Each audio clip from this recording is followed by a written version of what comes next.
O Catecismo em um ano.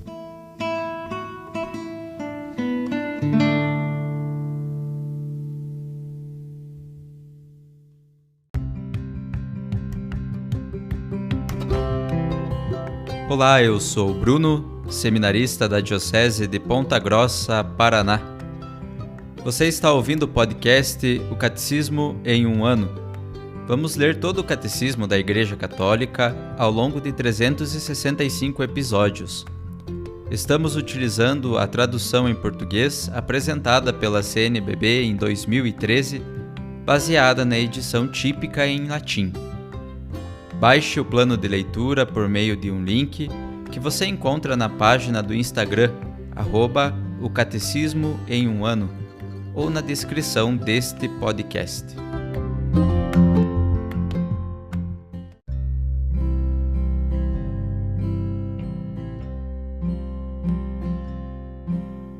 Este é o dia 66 do nosso podcast A Bíblia em um ano. Estamos lendo a primeira parte do Catecismo, que fala da profissão de fé. Na segunda sessão, sobre os símbolos da fé, no capítulo 2 sobre Jesus Cristo. Hoje, teremos os números 499 a 511.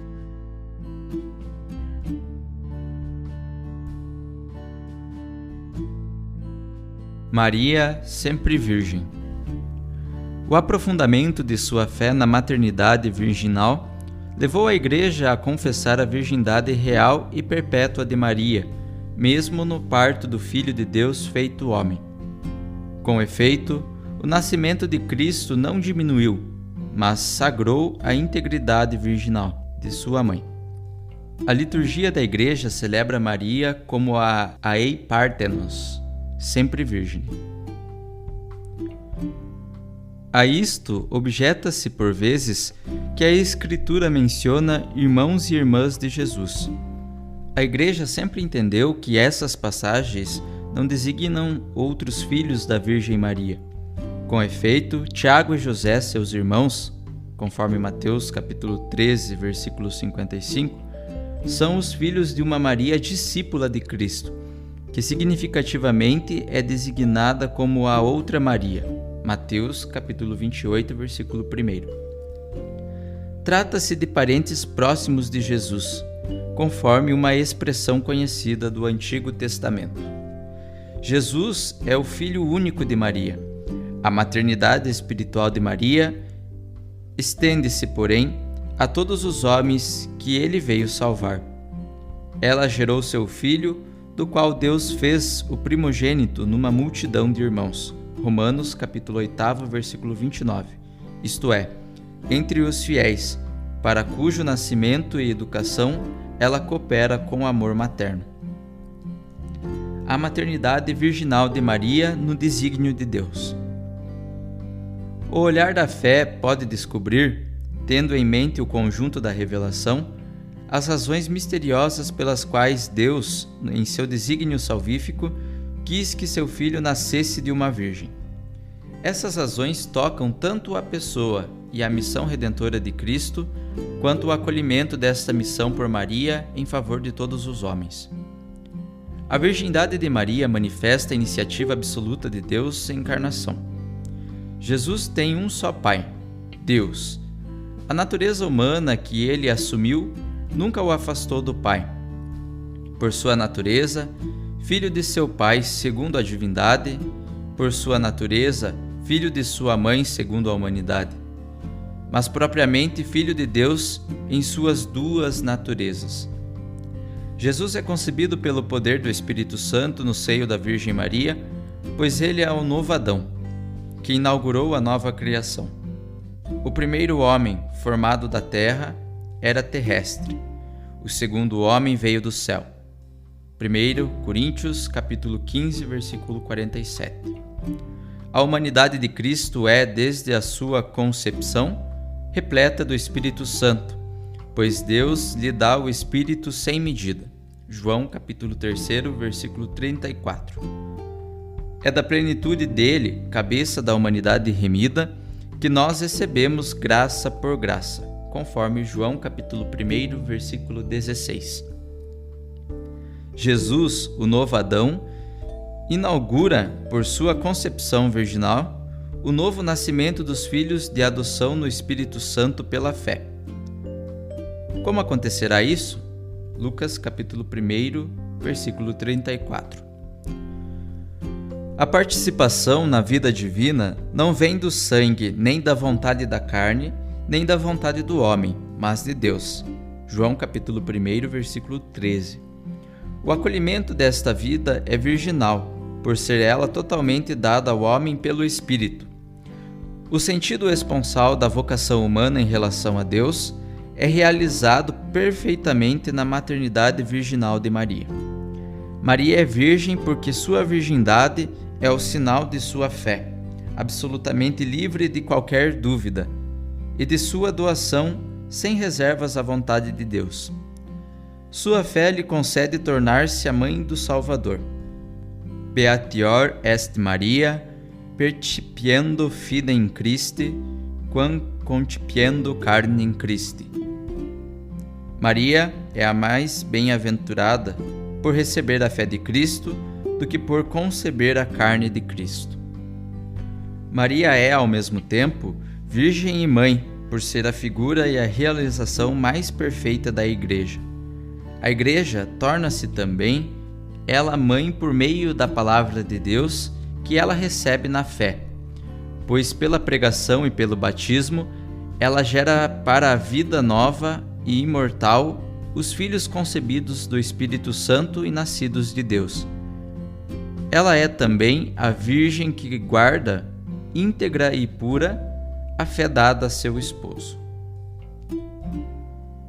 Resumindo, na descendência de Eva, Deus escolheu a Virgem Maria para ser a mãe de seu filho.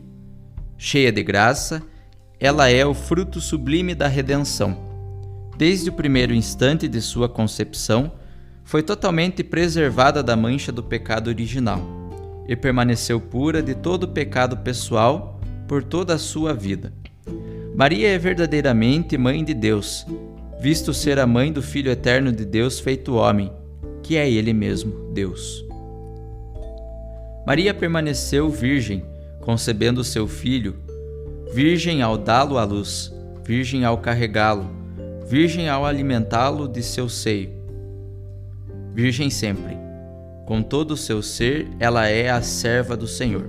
Lucas capítulo 1, versículo 38. A Virgem Maria cooperou para a salvação humana, com livre fé e obediência. Pronunciou seu fiat, faça-se, em representação de toda a natureza humana. Por sua obediência, tornou-se a nova Eva, mãe dos viventes.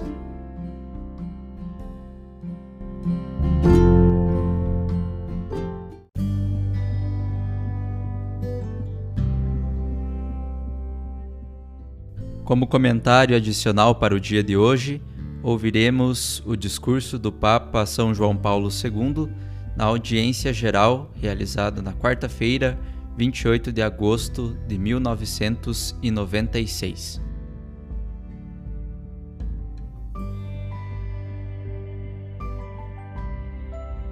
Maria sempre Virgem.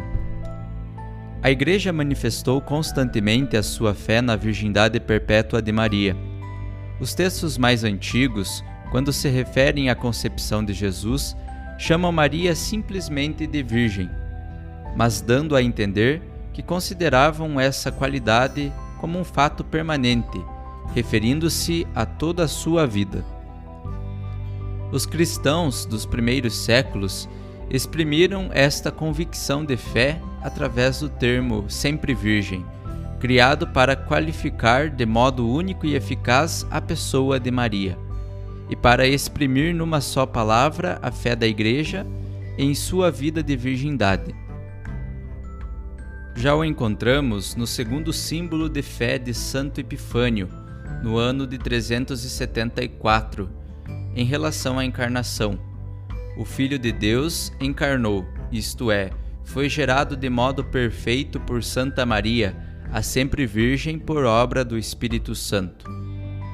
A expressão sempre Virgem foi retomada pelo Segundo Concílio de Constantinopla, que afirmou: o Verbo de Deus encarnou-se da Santa e Gloriosa Mãe de Deus e sempre Virgem Maria, e dela nasceu. Esta doutrina foi confirmada por 2 outros concílios ecumênicos, o quarto em Latrão, ano 1215, e o segundo em Lyon, ano 1274, e pelo texto da definição do dogma da Assunção, ano 1950, em que a virgindade perpétua de Maria é expressa entre os motivos de sua elevação de corpo e alma à glória celeste.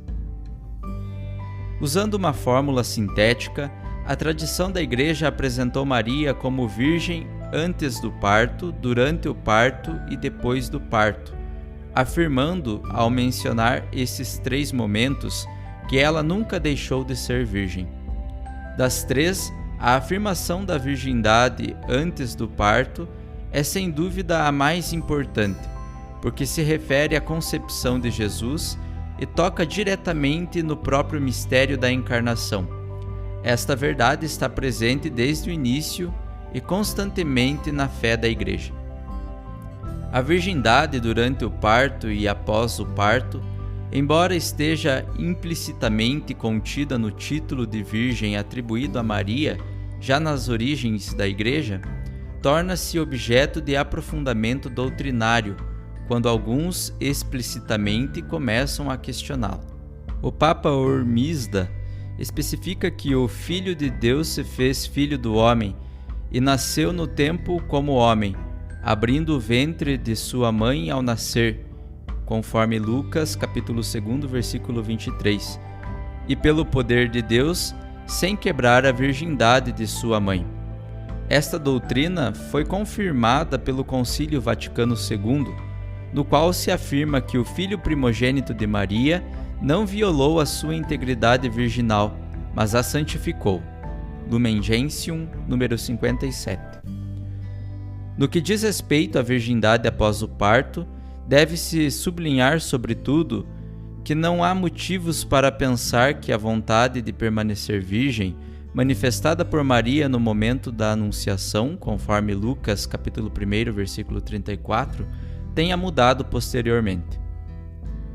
Além disso, o significado imediato das palavras "Mulher, aí está o teu filho, lá está a tua mãe", João capítulo 19, versículos 26 e 27, que Jesus dirige da cruz a Maria e ao discípulo predileto, sugere uma situação que exclui a presença de outros filhos nascidos de Maria. Aqueles que negam a virgindade após o parto pensaram encontrar um argumento probatório no termo primogênito, que o Evangelho atribui a Jesus, conforme Lucas capítulo 2, versículo 7, como se essa expressão significasse que Maria gerou outros filhos após o nascimento. Mas a palavra primogênito significa literalmente filho não precedido de outro, e por si só desconsidera a existência de outros filhos. Além disso, o evangelista enfatiza esta característica do menino, pois algumas prescrições da lei judaica estavam ligadas ao nascimento do primogênito, independente do fato de a mãe ter dado à luz outros filhos. Consequentemente, essas prescrições eram aplicadas a cada filho único, porque ele era o primogênito, conforme Lucas capítulo 2, versículo 23.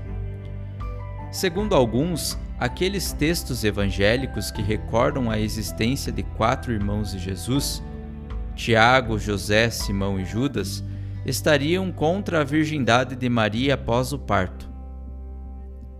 Deve-se lembrar que, tanto no hebraico quanto no aramaico, não existe um termo específico para expressar a palavra primo, e que, portanto, os termos irmão e irmã tinham um significado muito amplo, abrangendo vários graus de parentesco.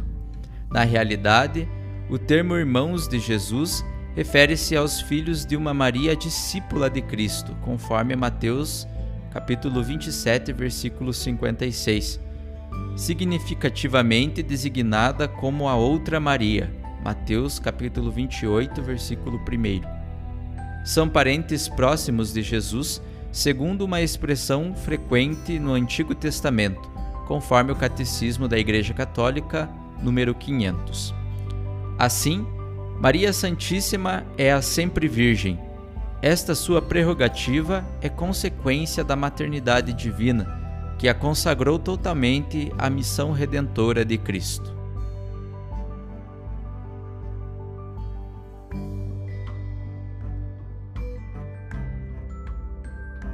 Os textos das catequeses papais encontram-se na íntegra no site da Santa Sé, vatican.va.